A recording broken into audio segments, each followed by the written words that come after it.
Last up, we have the knee joint, and then I'm going to talk a little bit about the distal tibia and fibula. So tibia is going to be the main one we focus on for the leg, and remember, leg is knee and below, thigh is going to be knee and above. That's an important distinction. So I'm going to move this over just a little bit. Again, we're back in that anterior anatomical view. So let's start with the tibia. So this is going to be medial, this is lateral. We have some condyles. So we're going to have our lateral condyle. There we go. Lateral condyle is this lump, this entire lump, lateral condyle. And then this lump, medial condyle. Between the two, we have an eminence. So this is a new word. There, you can see it better here. So lateral condyle, medial condyle, and then this little bump in the middle. This is our intercondylar eminence. So an eminence is a type of projection. In this case, it's between the condyles, so it's called intercondylar eminence. Another notable feature of the tibia is going to be the tibial tuberosity. So, big one here. Let's rotate it so you can see that bump. This whole thing is tibial tuberosity. We're going to talk about the fibula as well. Technically, these two do articulate with each other.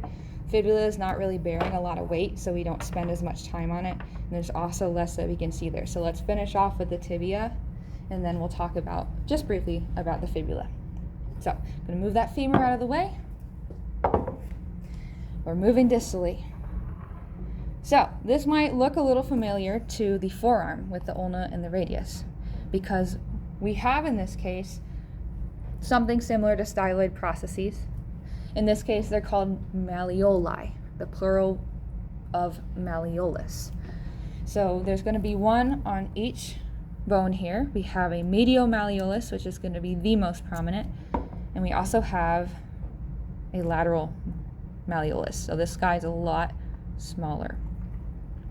Clinically, this is relevant because these guys, the malleoli, are part of the ankle joint. And so I already put my foot away, but if we can imagine our foot here, talus articulating with the tibia mainly, it's a lot harder to roll your ankle medially than it is laterally. And the reason for that is we have this really big medial malleolus that's going to block the talus from rolling medially. Not so laterally. So this little malleolus is not going to do much to stop your ankle from rolling out. So that's part of the reason that we don't see a lot of medial ankle rolling. Okay, I digress. So let's finish off with the fibula. In addition to that lateral malleolus, really the only notable thing is going to be the head of the fibula. Now the main thing students struggle with is telling apart the head from the malleolus. So if you look here, the head is roughly round. You know, it's got some lumps and bumps, but generally it's as wide as it is long, whereas this end tapers a little more. And it also has just that tiny extension of the lateral malleolus. That's the main way to tell these apart. It is hard, so it's another thing you'll want to practice when you're in lab.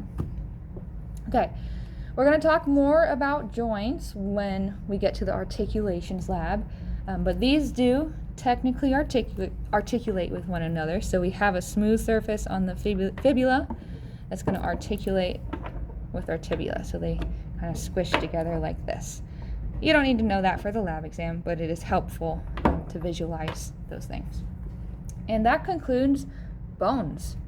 So wow, was this a lot of bones.